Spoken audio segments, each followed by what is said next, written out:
तो आज 23 मार्च की सुबह एक बार फिर इमरान खान और उनका पैगाम अडयाला जेल से बाहर पहुंचे हैं। इमरान खान कुछ देर के लिए पिम्स अस्पताल लाए गए और उनका पैगाम कहां से सर्कुलेट हो रहा है इस व्लॉग में जानिए।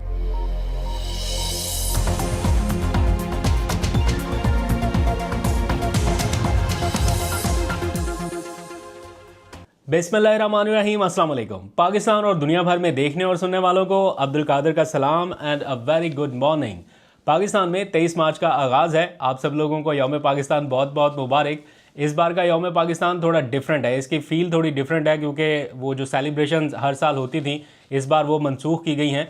टेलीविज़न के ऊपर भी उस तरह से तकरीबात नहीं दिखाई जा रही। ऑब्वियसली मिडिल ईस्ट की सूरत हाल, पेट्रोल क्राइसिस, उसका थोड़ा ऑस्टेरिटी ड्राइव चल रहा है, बचत वाला सीन भी चल रहा है, तो इसलिए भी ये तकरीबात मनसूख की गई। थोड़ी देर पहले सोशल मीडिया पर एक पोस्ट देखी जो बहुत तेज़ी से हर प्लेटफॉर्म पे वायरल हो रही है, फेसबुक पे, ट्विटर पे, हर जगह पे, जिसमें दिखाया जा रहा है कि पेट्रोल की कीमत 317 रुपये फ़ी लीटर से बढ़ा के 398 रुपये फ़ी लीटर तक कर दी गई। ये खबर दुरुस्त है लेकिन इसमें एक कैच है, आपके जानने के लिए अभी पैनिक करने की ज़रूरत नहीं है, तो मालूमात आपको बताता हूँ। और प्लस प्राइम मिनिस्टर की ज़ेर सदारत एक इजलास भी हुआ और बताया जा रहा है कि उसमें पेट्रोलियम लेवी जो है वो 100 रुपये से बढ़ा के 300 रुपये तक करने का फ़ैसला हुआ। लेकिन किन लोगों के लिए, मखसूस लोगों के लिए, वो भी आपने जाननी है। फिर मिडल ईस्ट की सूरत हाल भी इसी के इर्द गिर्द घूम रही है। अरब ममालिक की आपको पता है पावर तो सारी ऑयल है, तेल है, लेकिन उनकी कमज़ोरी क्या है वो भी आपको बतानी है क्योंकि वो ईरान के हाथ लग चुकी है और ईरान जो है वो सदर ट्रंप को दिखा दिखा के कर रहा है कि अगर ये हुआ तो हम ये करने के लिए तैयार बैठे हैं। तो अरब ममालिक की कमज़ोरी क्या है वो भी डिस्कस करेंगे क्योंकि ट्रंप की डेडलाइन ख़त्म होने में अब कुछ ही घंटे बाकी रह गए। 30 घंटे से ज़्यादा वक्त गुजर चुका, तो तकरीबन कोई 15, 16, 17 घंटे अब बाकी रह गए हैं। तो एक एक करके सारी खबरों पे बात करते हैं, लेकिन पहले ज़रा सा आ जाइए जो गुज़िश्ता रात इमरान खान को अचानक अडयाला जेल से निकाल के पिम्स अस्पताल मुंतकिल किया गया। बहुत सारे लोग कह रहे हैं रात के अंधेरे में मुंतकिल कर दिया, लीडरशिप को पता नहीं, किसी को बताया नहीं। ऑब्वियसली वो इतने टाइम से नहीं बता रहे, उनकी मूवमेंट के हवाले से तो वो बिल्कुल ही नहीं बताएंगे। जेल में नहीं बता रहे तो बाहर ले जाने के हवाले से तो ऑब्वियसली नहीं बताएंगे। तो खैर उनको उनके तीसरे इंजेक्शन की डोज़ देने के लिए पिम्स अस्पताल मुंतकिल किया गया और ये डोज़ उनको लगा दी गई है। गुज़िश्ता माह भी मेरा ख्याल 24-25 तारीख को लगाई गई थी, 25 तारीख थी गालबन, और इस बार 2 दिन पहले ही उनको तीसरा इंजेक्शन जो है वो लगा दिया गया। पिम्स अस्पताल इंतज़ामिया की जानिब से एक मुख्तसर सी प्रेस रिलीज़ हमेशा की तरह जारी की गई कि इमरान खान को अस्पताल लाया गया, उनकी ये एज है, ये इलाज किया गया और उनकी तबीयत में बेहतरी है और वापस उनको भेज दिया गया।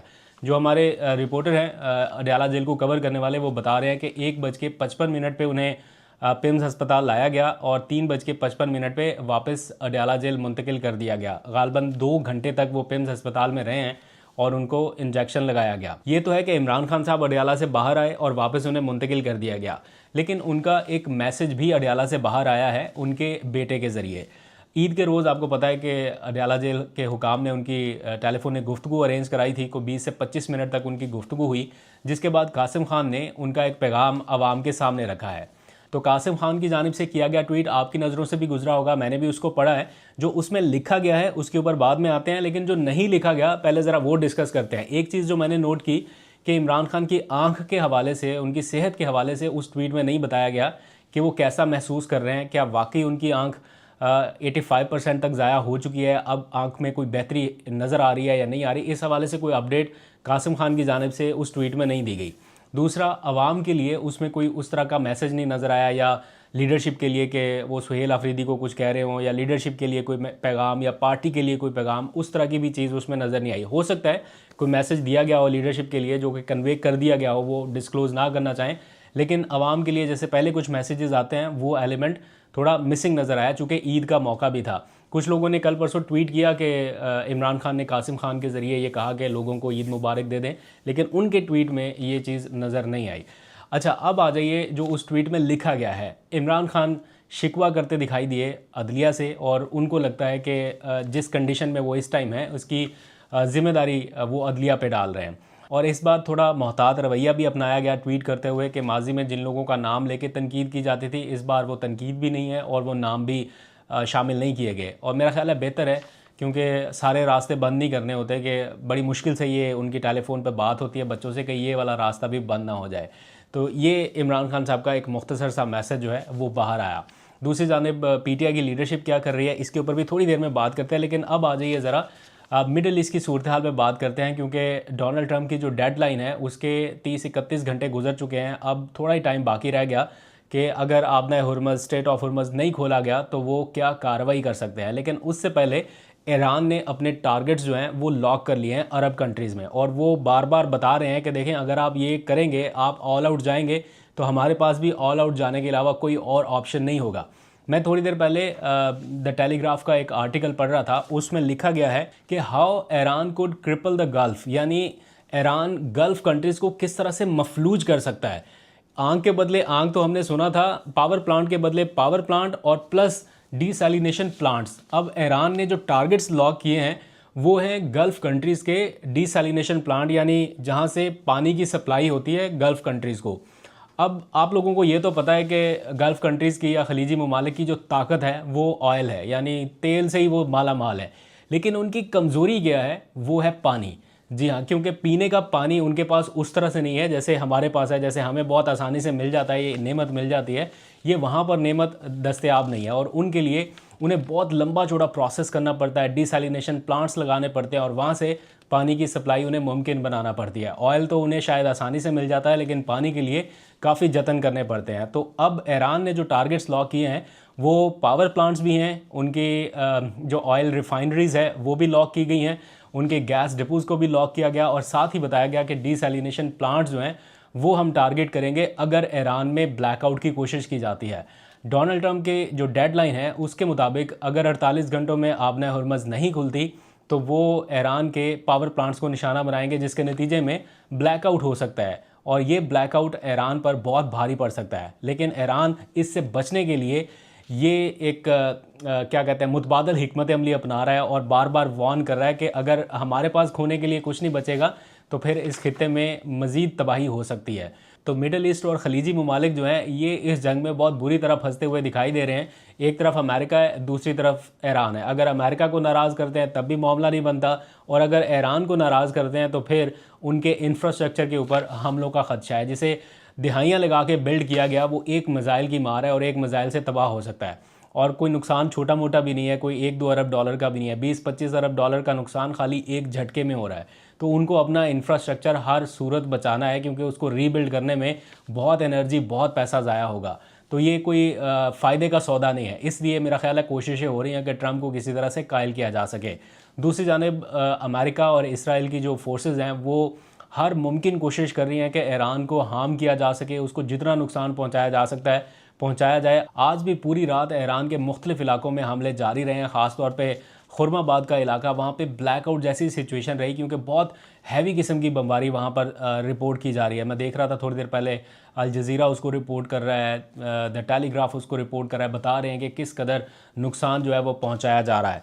दूसरी जानिब ऐसा लग रहा है कि ट्रंप ये चाहता है कि मैं जो कुछ भी कार्रवाइयाँ करूँ ईरान में, जितना भी उसको नुकसान पहुँचाऊँ, ईरान रिटेलिएट ना करे, खामोशी से बस चुपचाप सहता रहे, और जैसे ही ईरान कोई रिटेलिएटरी इकदाम उठाता है तो कहते हैं देखें ईरान ये कर रहा है, देखें ईरान की रजीम ये कर रही है, देखें ये रजीम है ही ऐसी। तो आप ईरान को तहस नहस कर रहे हैं, उनका इंफ्रास्ट्रक्चर आप बर्बाद कर रहे हैं। आलमी पाबंदियाँ वैसे ही पहले हैं, उन्होंने पता नहीं कितनी मुश्किल से, करेंसी उनकी इतनी डिवैल्यू है कि 10 मिलियन रियाल का तो उन्होंने नोट निकाला हुआ है, जो कि आपके कोई अमेरिका के 17 या 16-17 डॉलर टोटल बनते हैं, उनके 10 मिलियन से। इतना डिवैल्यू उनका करेंसी है, इतनी बुरी मईशत है उनकी। उन्होंने कुछ सालों लगा के अपने तेल के बलबूते पे थोड़ा बहुत अपना इंफ्रास्ट्रक्चर बनाया, और आप चाहते हैं कि उसको भी आप तबाह कर दें, और वो आगे से रिटेलिएट भी ना करें, अपना दिफा करने के लिए मिसाइल भी ना बनाएं, अपने दिफा के लिए वो आप देखें कि आपने आज वार्निंग जारी की है, इंटरनेशनल वार्निंग जारी की है अपने अमरीकी शहरियों के लिए कि जहाँ पे भी हैं वो महफूज रहें, एक्सट्रीम वो ख्याल करें अपना। इस किस्म की वार्निंग जारी की गई है, इंटरनेशनल वार्निंग। तो अब आप सोचें कि ये जंग शुरू करने से पहले आपके लोग ज़्यादा महफूज थे या अब ज़्यादा ख़तरा महसूस कर रहे हैं। एनी हाउ, वो जो पेट्रोल की प्राइसेस बढ़ने की ख़बर मैंने स्टार्ट में आपको बताई कि एक सोशल मीडिया के ऊपर वायरल पोस्ट है, वो बेसिकली श्रीलंका के हवाले से है, ये पाकिस्तान के हवाले से नहीं है। ये जो खबर जिसमें बताया जा रहा है कि पेट्रोल की प्राइसेस 317 से बढ़ के 398 रुपये हो गई, ये पाकिस्तान के हवाले से नहीं है, क्योंकि पाकिस्तान में इस टाइम पेट्रोल की जो प्राइसेस है वो 321 रुपये फ़ी लीटर है। 317 नहीं है। तो 317 से बढ़ के 398 वाली खबर गलत है। हाँ, किसी भी टाइम हो सकती है, ये नहीं मैं कह रहा कि ये खारिज इम्कान है और ये होनी है। मुझे ऐसा लगता है कि अनहोनी को कोई नहीं टाल सकता, किसी भी टाइम आपको पता चल सकता है कि पेट्रोल की प्राइसेस बढ़ गई। लेकिन जिस खबर का रेफरेंस दिया जा रहा है कि पेट्रोलियम कॉरपोरेशन ये कह रही है कि कीमतें बढ़ गई, पाकिस्तान में जब भी पेट्रोल की प्राइसेस बढ़ती हैं तो पेट्रोलियम कॉरपोरेशन को कोट नहीं किया जाता कि पेट्रोलियम कॉरपोरेशन बता रही है कि इतनी प्राइसेस बढ़ गई। यहाँ पे पेट्रोलियम डिवीज़न और वफाकी हुकूमत का जो फैसला है उसको अनाउंस किया जाता है, और वो जिस तरह से होता है वो आपके सामने है। तो इसलिए इस खबर की वजह से फ़िलहाल पैनिक ना करें, लेकिन hope for the best but be prepare for the worst के लिए आपको प्रिपेयर रहना पड़ेगा। ये बढ़ सकती हैं किसी भी टाइम, कीमतें किसी भी लम्हे बढ़ सकती हैं, क्योंकि गवर्नमेंट ज़्यादा देर बर्दाश्त नहीं कर पाएगी।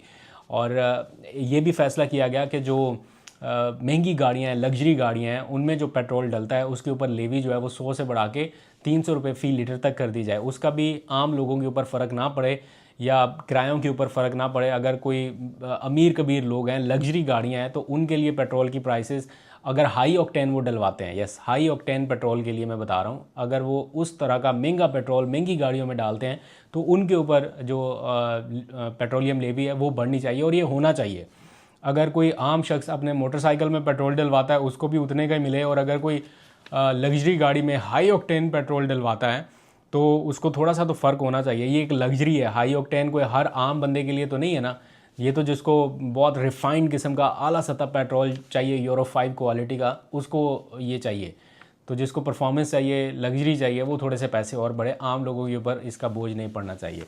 तो ये अब तक की ताज़ा तरीन सूरत हाल है। फर्दर भी आपको अपडेट करेंगे। अपना बहुत सा ख्याल रखिए। अल्लाह हाफ़िज़।